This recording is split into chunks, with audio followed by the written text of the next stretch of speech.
아멘. 자리가 꽉 찼네요. 네, 반갑습니다. 오늘 진솔하게 진짜 우리 대하영의 삶을 또 잘 나눠주셔서 너무 감사하고, 저는 확신하는 것은, 예배의 중심은 성찬이라고 생각합니다. 예, 각자의 삶에서 하나님이 일하신 또 그 십자가를 보면서 변화된 삶을 나누는 것이 예배에서 가장 중요한 게 아닌가 생각이 들고요. 오늘 나눠주셔서 감사합니다. 오늘 또 인터내셔널까지 함께 와가지고 이렇게 말씀을 나누고 교제할 수 있어서 더욱더 좋습니다. 요즘 정서적으로 건강한 영성 세미나를 통해서 여러분 자신을 좀 돌아보고 계신가요? 네, 잘 하고 계세요? 이런 질문을 하는 분들도 계시더라고요. 우리가 갑자기 왜 이 정서적으로 건강한 영성 세미나를 하게 됐을까요? 라는 질문을 하는 분도 계세요. 저도 정확히는 모릅니다. 그런데 아마도 전임들이 미국에 가서 어떤 리더십 컨퍼런스에 참여했다가 한국 교회의 상황을 나눴는데, 거기에서 그걸 듣고는 유사한 상황을 겪었던 LA에, 특히 세사가 속했던 교회에 그 분들이 그 이야기를 듣고 또 한국 상황에 대해서 좀 도움을 주고 싶어가지고 이런 걸 하면 어떻겠느냐라고 얘기를 했고요. 그때 전임들이 자연스럽게 괜찮겠다라고 해서 시작이 된 것 같아요. 근데 들어보니까 도움이 많이 되더라고요. 저도 사실은 이런 부교재를 많이 보거나 하는 그런 스타일이 아닌데 많이 도움이 되고, 어저께도 모임이 있었습니다. 근데 보면 매번 모임마다 세사가 준비도 많이 하고 특별히 듣는 사람들을 배려해서 충분히 질문하게 하고 충분히 소화하게 하니까 여러분들이 한번 마음을 열고 해보시면 큰 도움이 되지 않을까 생각이 됩니다. 저는 이걸 하면서 그냥 단순하게 느낌적인 느낌으로만 알고 있던 저의 상태를 뿌리를 찾아가면서 앞으로 어떻게 해야 될지 하는 걸 좀 배우고 있습니다. 오늘은 그래서 여러분과 함께 누구나 믿음의 여정에서 만날 수 있는 벽에 대한 이야기를 한번 해보려고 합니다. 지난번에 일산의 말씀을 전하러 갔는데 파워포인트까지 만들어 가지고 갔거든요. 근데 장비가 없어가지고 쏘지 못했습니다. 그랬는데 그냥 없이 했더니 너무 좋았어요. 오랜만에. 그래서 오늘은 시간은 충분했지만 파워포인트를 준비하지 않았습니다. 그래서 여러분들이 성경을 찾아가면서 한번 말씀에 깊이 들어가 보고 같이 저의 이야기를 들어주셨으면 합니다. 여러분은 살면서 어떤 종류의 벽을 느끼고 계십니까? 세상을 살면서 부딪히는 문제 중에서 이건 내가 도저히 뚫고 갈 수 없다라고 하는 것들도 있으실 겁니다. 도저히 말이 통하지 않아가지고 이 직장 상사하고는 일을 할 수가 없다. 우리 학생들의 경우는 요즘 킬러 문항이 유행인데 도저히 풀 수 없는 수학 문제. 그럴 때 어떤 벽을 느끼지 않습니까? 야, 이건 내가 할 수 없는 거야. 벽이야. 라고 생각합니다. 영적인 삶에서도 마찬가지죠. 우리가 뜨거웠던 마음도 어떤 때는 갑자기 성장이 멈춰버리고 영성이 식어버리고 더 이상 성장할 수 없을 것 같은 벽에 부딪히는 경험을 하게 됩니다. 오늘 엘리야의 스토리를 같이 나누면서 우리가 이 벽을 만났을 때 엘리야가 돌파했던 그의 기도, 돌파했던 그 장면을 생각하면서 우리도 함께 배웠으면 합니다. 열왕기상 17장, 18장, 19장을 오늘 좀 볼 건데요. 열왕기상 17장입니다. 아멘. 감사합니다. 찾으셨죠? 네. 17장 1절을 제가 읽어보겠습니다. 길르앗의 디셉에 사는 디셉 사람 엘리야가 아합에게 말하였다. 내가 섬기는 주 이스라엘의 하나님께서 살아계심을 두고 맹세합니다. 내가 다시 입을 열기까지 앞으로 몇 해 동안은 비는커녕 이슬 한 방울도 내리지 않을 것입니다. 우리가 너무나 잘 알고 있는 엘리야의 스토리입니다. 하나님은 엘리야 선지자를 통해서 이스라엘 땅에 가뭄이 들 것을 예언하십니다. 그리고 엘리야는 하나님에게 들은 말씀 그대로 전합니다. 자, 2절부터 제가 6절까지 한번 또 읽겠습니다. 바로 그 밑이니까요. 성경을 한번 같이 보시고요. 2절부터입니다. 주님께서 엘리야에게 말씀하셨다. 이곳을 떠나서 동쪽으로 가거라. 그리고 거기 요단강 동쪽에 있는 그릿 시냇가에 숨어서 지내며 그 시냇물을 마셔라. 내가 까마귀에게 명하여서 내게 먹을 것을 날라다 주게 하겠다. 엘리야는 주님의 말씀대로 가서 그대로 하였다. 그는 곧 가서 요단강 앞에 있는 그릿 시냇가에 머물렀다. 까마귀들이 아침에도 빵과 고기를 그에게 가져다 주었고 저녁에도 빵과 고기를 그에게 가져다 주었다. 그리고 물은 그곳 시냇물을 마셨다. 엘리야는 하나님의 말씀을 선포하고 그분이 명령한 대로 그릿 시냇가에 숨어서 지냅니다. 그리고 하나님은 까마귀를 통해서 그에게 빵과 고기를 공급하십니다. 저는 이 말씀을 읽으면서 제가 처음 살았던 제자 삶의 초기 모습을 떠올리게 됐습니다. 우리 모두는 예수님의 제자로 사는 것을 인생을 제대로 사는 유일한 방법이야 라고 생각하고 제자의 삶을 시작했습니다. 하나님의 말씀이 우리 삶의 전부라는 확신을 가지고 사람들에게 전했습니다. 그리고 그때는 진짜 무슨 마음이었는지 가라면 어디든지 가겠습니다 라는 그런 제자의 마음이 있었습니다. 참 겁도 없는 마음이었습니다. 모든 사람들이 예수님의 제자가 돼야 된다라는 확신을 가지고 말씀을 전했습니다. 그런데 그 시간이 그렇게 오래 가지는 않았던 것 같습니다. 성장의 벽을 느끼게 됐고요. 해결될 것 같은 모든 문제들이 그대로 남아 있었습니다. 그러면서 그 벽은 저의 믿음을 쉽게 만들었습니다. 현실의 모습은 저의 믿음과 열정을 꺾었고 과연 내가 갈 수 있을까? 이걸 끝까지 죽기 직전까지 이 제자의 삶을 살 수 있을까? 라는 회의감까지 든 적이 있습니다. 처음에는 저의 외부에서 벌어지는 이 수많은 핍박과 어려움이 저의 영적인 것을 강하게 하는 밑거림이 되기도 했습니다. 하지만 쌓여가는 실망감, 주변 사람들의 거절과 심지어는 함께 있는 형제 자매들의 실망스러운 모습을 통해서 저의 내면에서는 믿음이 사라져 갔습니다. 가다 보면 어디까지 이르는지 제자 삶에 대한 하나님의 존재에 대한 의심에까지 이르게 되죠. 엘리야는 하나님의 대언을 했을 뿐인데 이스라엘 왕 아합의 미움을 받게 됩니다. 우리가 했던 초창기, 제가 했던 주변의 직장에서 또 제 가족들에게 받았던 많은 이야기들, 하나님이 하라는 대로 했는데 미움을 받게 됩니다. 그리고 아합 왕으로부터 쫓기는 신세가 되죠. 그리고는 3년이라는 시간 동안 하나님이 명령하신 그릿 시냇가에 가서 하나님의 그 양식을 공급받으며 살아가게 됩니다. 하지만 분명한 것은 저의 삶이나 여기 엘리야의 삶이나 3년 동안, 저는 30년이 넘는 기간 동안 하나님이 보호하고 계셨다는 겁니다. 우리가 필요한 것들을 모두 아시고 공급하고 계셨다는 거예요. 열왕기상 18장입니다. 한 장을 넘겨주시면 되고요. 1절에서 2절까지 제가 읽도록 하겠습니다. 1절입니다. 많은 날이 흘러서 3년이 되던 해에 주님께서 엘리야에게 말씀하셨다. 가서 아합을 만나거라. 내가 땅 위에 비를 내리겠다. 엘리야가 곧 아합을 만나러 갔다. 이번에도 엘리야는 하나님의 말씀을 듣고 그대로 행합니다.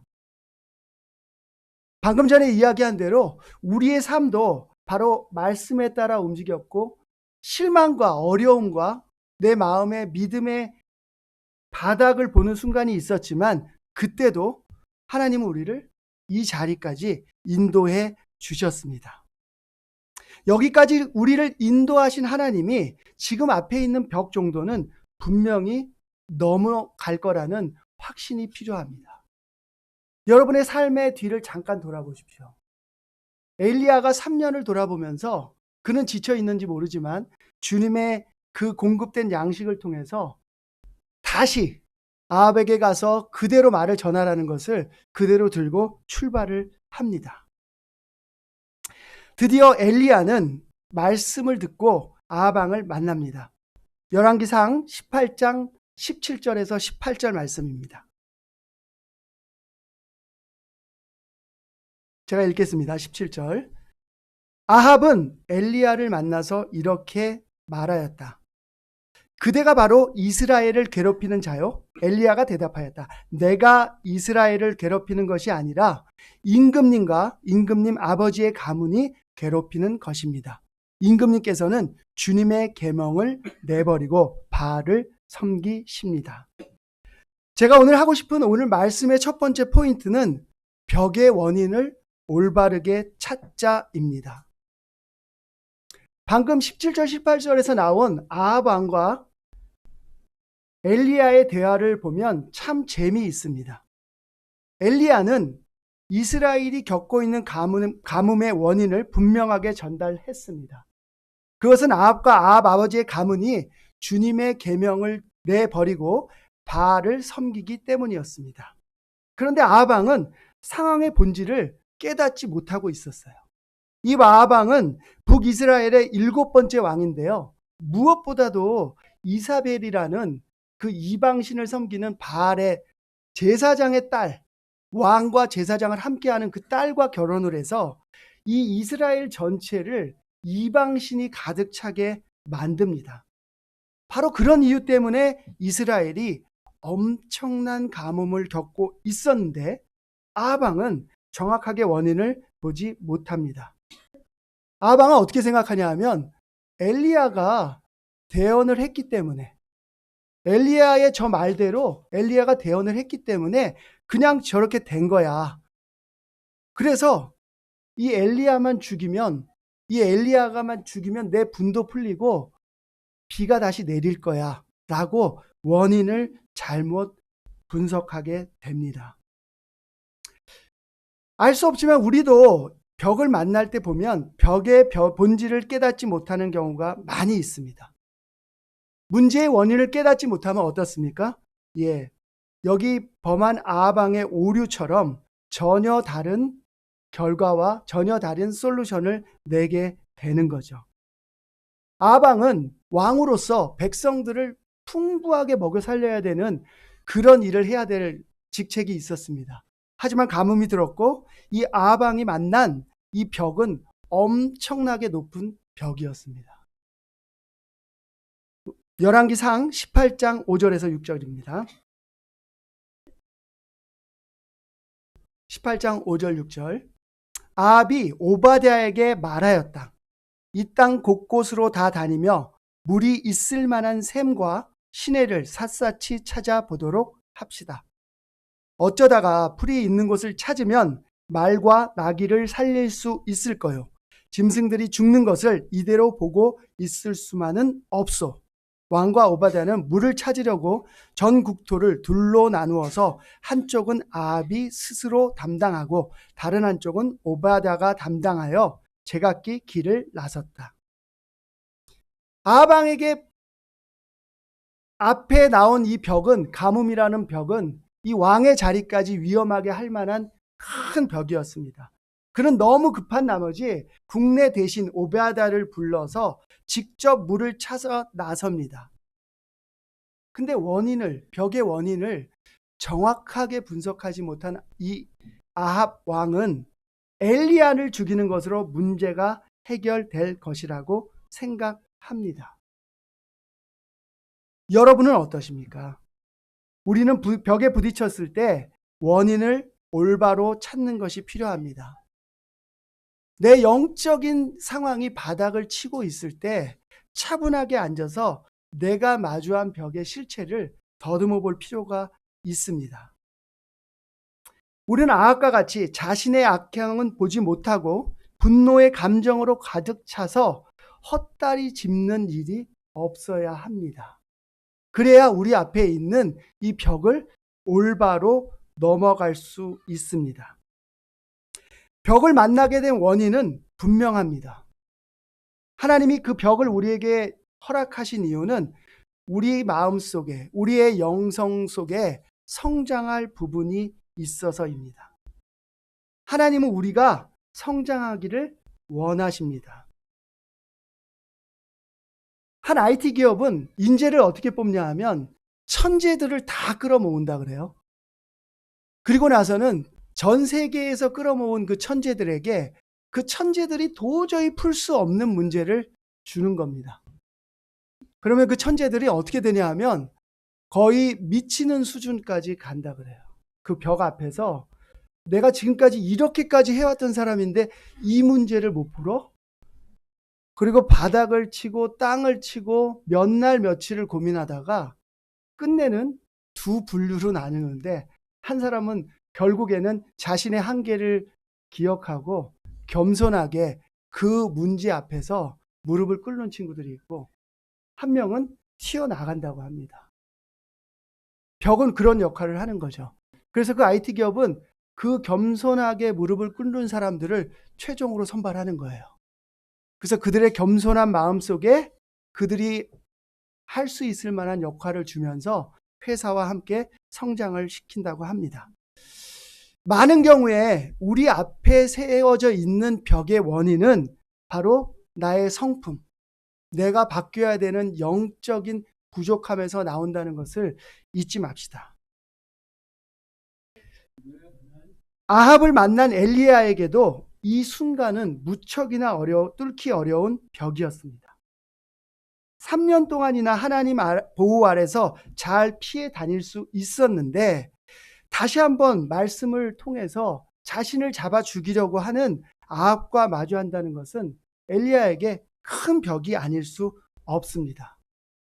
근데 이 엘리야는 아합과는 다르게 다른 방법으로 이 엘리야 앞에 있는 벽을 돌파해 갑니다.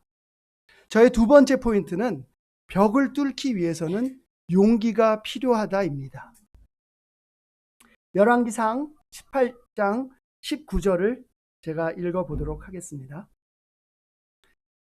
여러분들이 잘 아는 구절입니다. 한번 광경을 그 장면을 한번 생각해 보십시오. 이제 사람을 보내어 온 이스라엘을 갈멜산으로 모아 주십시오. 그리고 이세벨에게 녹을 얻어먹는 바알 예언자 450명과 아세라 예언자 400명도 함께 불러 주십시오. 아합은 모든 이스라엘 자손을 부르고 예언자들을 갈멜산으로 모았다. 그러자 엘리야가 그 모든 백성 앞에 나서서 이렇게 말하였다. 여러분은 언제까지 양쪽의 다리를 걸치고 머뭇거리고 있을 것입니까? 주님이 하나님이면 주님을 따르고 바알이 하나님이면 그를 따르십시오. 그러나 백성들은 한마디도 그에게 대답하지 못하였다. 그래서 엘리야는 백성들에게 다시 이렇게 말하였다.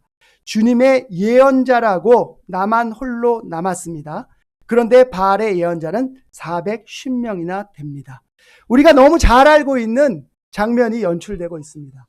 450대 1의 갈멜산에서의 전투가 벌어집니다.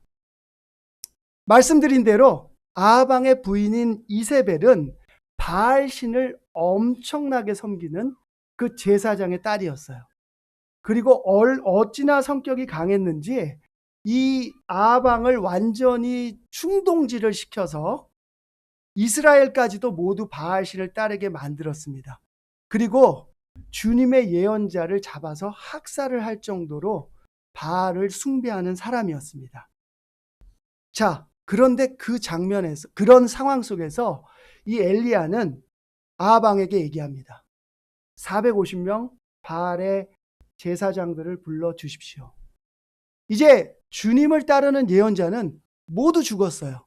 저 한 명인데 제가 450대 1로 많은 백성들이 보는 앞에서 제가 주님이 어떤 분인지를 보여드리겠습니다. 말이 쉽지 쉬운 장면은 아닐 거라고 생각합니다. 숨조차 쉴 수 없을 정도의 압박감을 느낄 수밖에 없었습니다.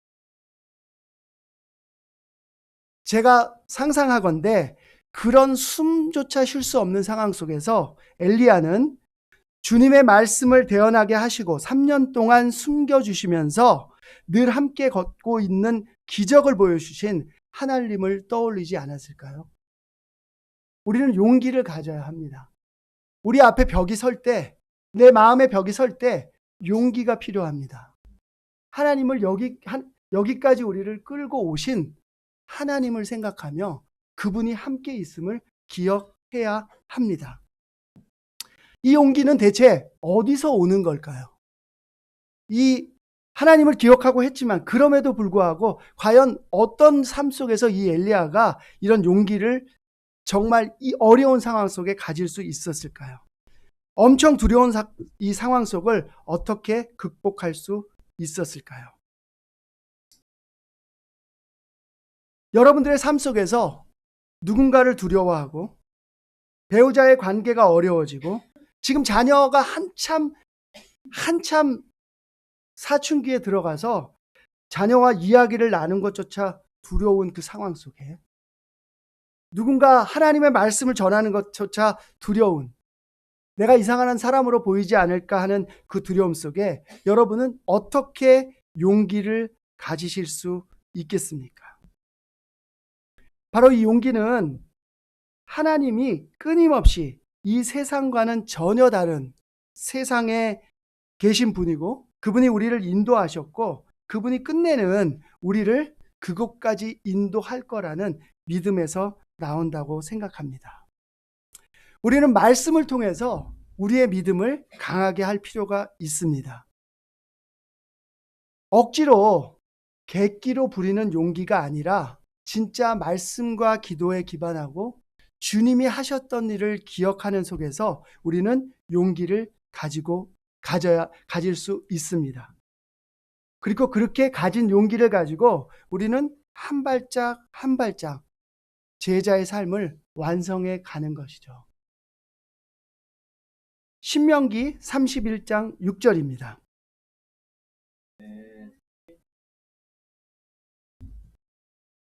신명기 31장 6절. 성경 넘기는 소리가 되게 좋게 들리네요. 저도 성경을 거의 핸드폰으로만 보니까 근데 아주 정겹습니다. 31장 6절입니다. 마음을 강하게 하고 용기를 내십시오. 그들 앞에서 두려워하지도 말고 무서워하지도 마십시오.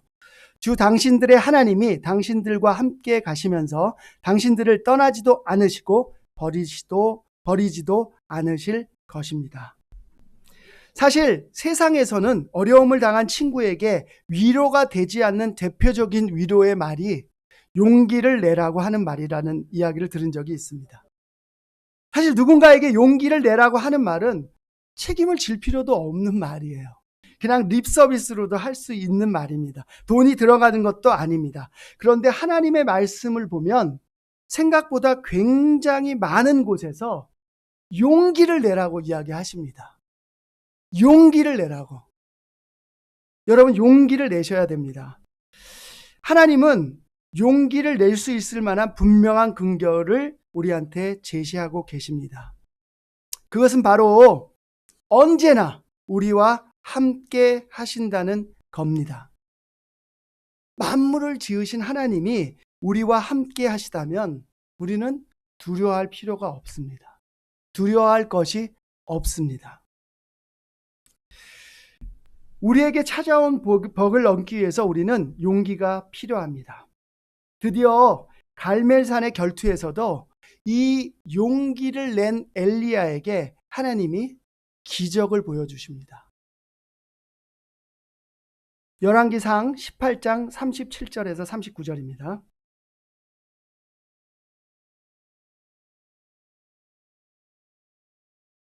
(18장 37절에서 39절) 제가 읽겠습니다. 주님, 응답하여 주십시오. 응답하여 주십시오. 이 백성으로 하여금 주님이 주 하나님이시며 그들의 마음을 돌이키게 하시는 주님이심을 알게 하여 주십시오. 그러자 주님의 불이 떨어져서 재물과 나무단과 돌들과 흙을 태웠고 도랑 안에 있는 물을 모두 말려버렸다. 온 백성이 이것을 보고 땅에 엎드려서 말하였다. 그가 주 하나님이시다. 그가 주 하나님이시다. 주님은 말씀하신 대로 엘리야와 함께 하셨습니다. 불가능할 것 같은 450대 1의 결투를 한 번에 무너뜨리셨습니다. 이때 아합 왕도 가만히 있질 않았어요. 그 광경을 목격했지만 아합 왕이 하나님께 무릎을 꿇지 않았습니다. 다시 열왕기상 19장 2절입니다. 이 아합 왕은 자기의 부인인 이사벨에게 달려가서 이 목격한 광경을 모두 이야기합니다. 그리고 450명의 바알 제사장이 모두 다 죽임을 당한 것을 마치 고자질하듯이 이세벨에게 가서 이야기합니다. 그랬더니 이 이세벨이 열왕기상 19장 2절입니다. 2절 제가 읽겠습니다. 그러자 이세벨은 엘리야에게 심부름꾼을 보내어 말하였다. 내가 예언자들을 죽였으니 나도 너를 죽이겠다. 내가 내일 이맘때까지 너를 죽이지 못하면 신들에게서 천벌을 달게 받겠다. 아니 그보다 더한 재앙이라도 그대로 받겠다. 이세벨은 이전에 주님의 예언자를 모두 학살했던 무서운 사람이었습니다. 그런 잔인함을 잘 알고 있던 엘리야는 이세벨의 선전포고를 듣고서 또다시 두려움에 휩싸이게 됩니다. 참 우리도 이런 경험이 있지 않습니까? 주님이 분명히 우리에게 영적인 승리를 주셨는데 하루밖에 지나지 않았는데 그 승리의 기쁨과 그 승리의 어떤 그 놀라운 파워는 사라지고 갑자기 그냥 다시 앞에 놓인 벽에 무너져 내리는 경우가 있습니다. 놀라운 승리를 맛본 엘리야였지만 무슨 일인지 모르게 그 용기 있던 모습은 사라지고 목숨을 살리려고 도망을 가게 됩니다. 그리고 또다시 이 엘리야의 믿음의 여정은 멈추는 듯이 보입니다.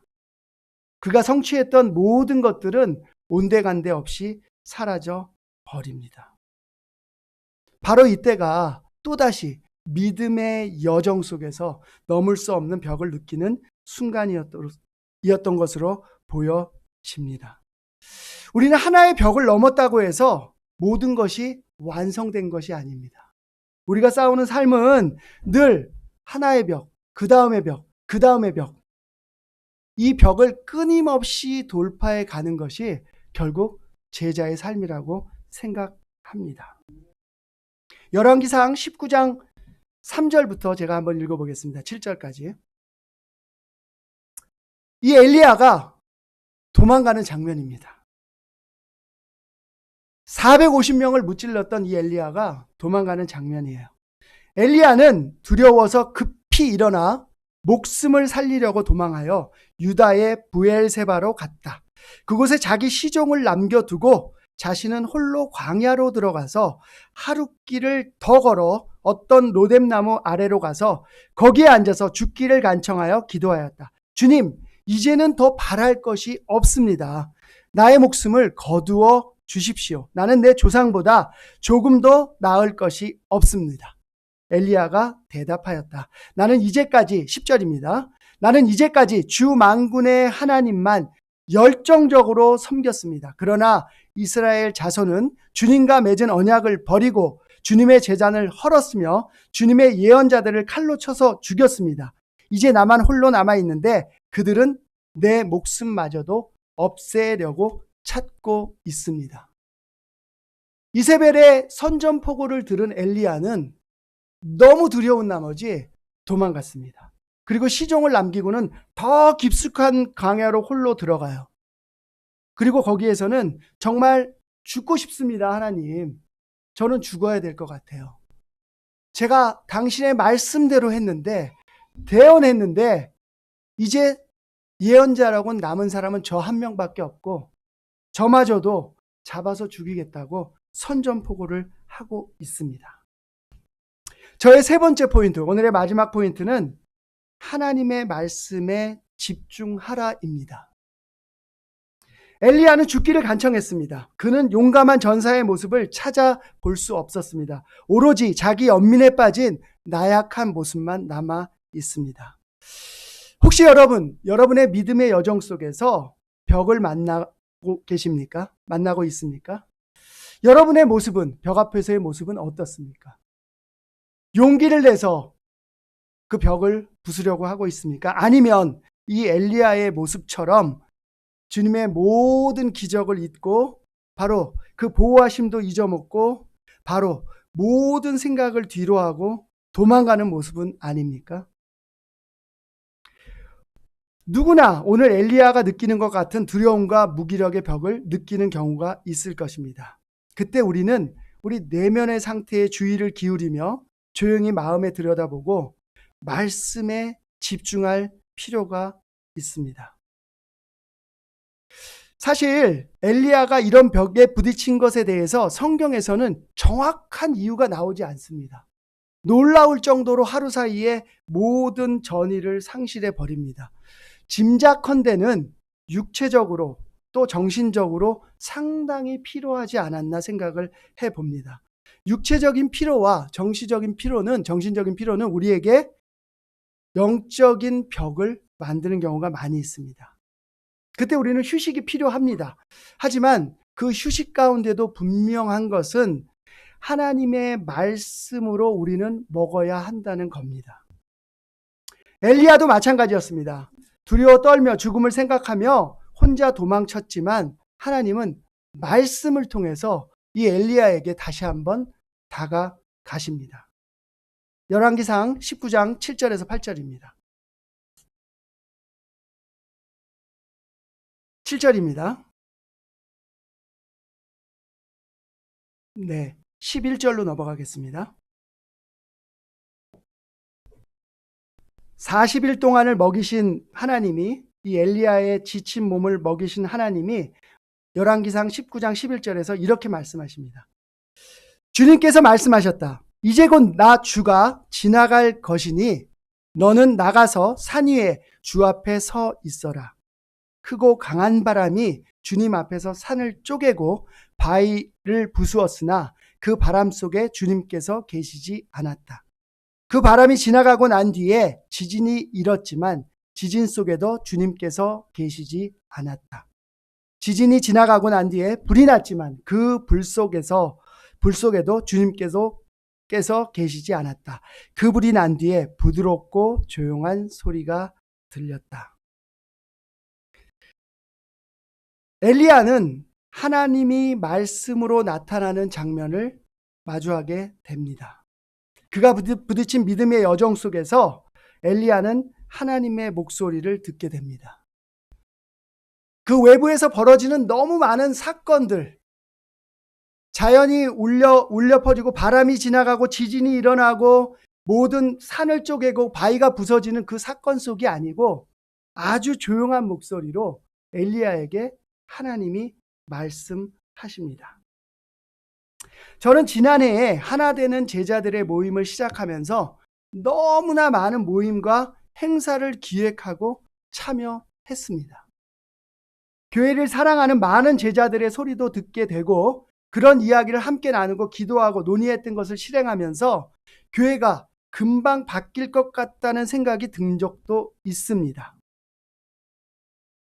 네, 맞습니다. 그런 과정은 우리에게 필요했던 것 같습니다. 그런데 제 생각에 계속 드는 것은 이 교회의 변화의 최종 결론은 제자 한 명 한 명이 깨어서 하나님 앞에 올바로 서지 않으면 교회의 변화는 없을 것이다라는 확신이 들었습니다. 물론 그런 모임과 행사와 기획이 잘못된 것은 하나도 없습니다. 그렇지만 하나님은 엘리야에게 하셨던 것처럼 오늘 우리 각자에게 한 사람 한 사람에게 찾아오셔서 아주 부드럽고 조용한 목소리로 우리 각자가 각자의 삶에서 또 우리 각자가 이 교회를 위해서, 이 몸된 교회를 위해서 무엇을 해야 할지를 말씀하고 계십니다.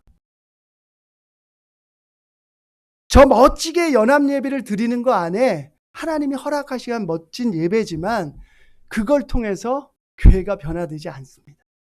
제가 2년간 경험했던 것입니다. 너무 불이 일어나가지고 사람들이 한 번에 야 우리가 뭔가 해보자 라고 했던 그 열정이 모아지면 될 것 같지만 되지 않습니다. 지금도 아마 이 교회가 왜 아직도 이렇게 천천히 바뀌고 있는 거야 라고 생각하시는 분들이 있을지 모릅니다. 하나님의 말씀은 아주 조용하게 여러분의 개인에게 찾아가십니다. 어쩌면 내 옆에 다른 사람에겐 들리지 않을지 모릅니다. 많은 경우에 나에게만 들릴 것입니다. 그리고 그 소리가 아주 짧기도 하고 그래서 우리가 쉽게 놓칠 수도 있습니다. 말씀을 보다가 여러분 마음속에 든 생각, 여러분이 하나님께 해야 되겠다라고 하는 그 묵상, 그 기도의 생각들이 아주 짧은 시간에 지나갈지도 모릅니다. 우리가 집중하지 않으면 하나님의 말씀을 듣지 못할 수도 있습니다.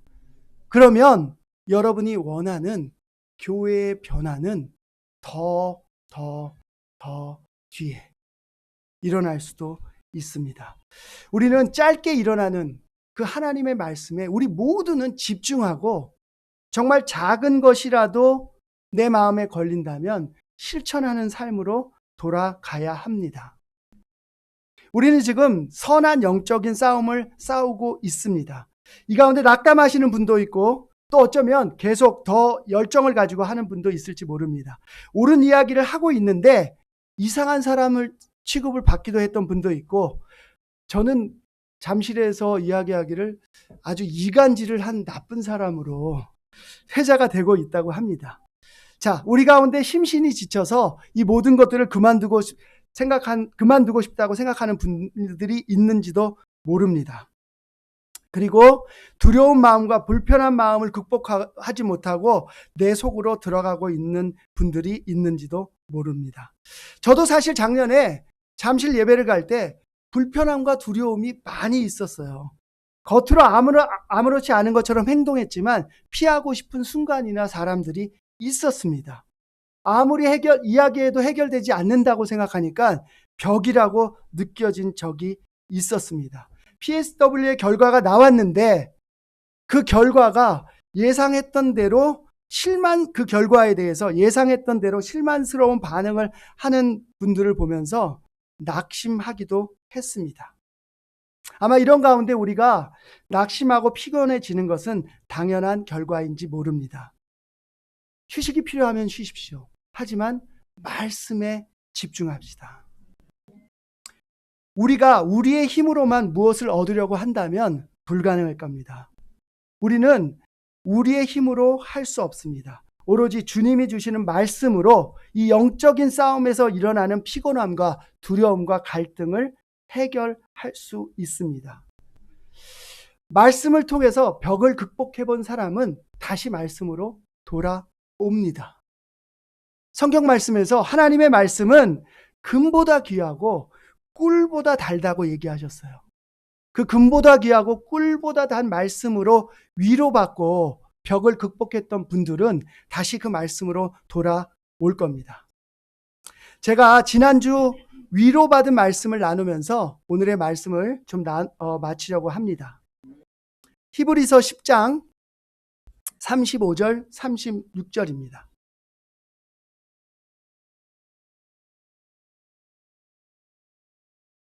제가 읽겠습니다. 35절입니다. 그러므로 여러분의 확신을 버리지 마십시오. 그 확신에는 큰 상이 붙어 있습니다. 여러분이 하나님의 뜻을 행하고서 그 약속해 주신 것을 받으려면 인내가 필요합니다. 저는 조바심 있는 저의 마음을 지난주 이 말씀을 보면서 하나님의 뜻을 이루기 위해선 인내가 필요하다는 하나님의 말씀을 통해서 위로를 받았습니다. 오늘 엘리야의 이야기를 통해서 벽에 대한 이야기를 나눠봤는데요. 여러분 벽을 만나셨다면 벽의 원인을 올바로 찾으셔야 합니다. 아방이 아니라 엘리야처럼 용기를 내야 합니다. 그리고 하나님의 말씀에 집중해서 오직 주님의 말씀만이 우리의 힘임을 기억하고 실천하는 한 주가 되기를 바랍니다. 말씀을 마치도록 하겠습니다.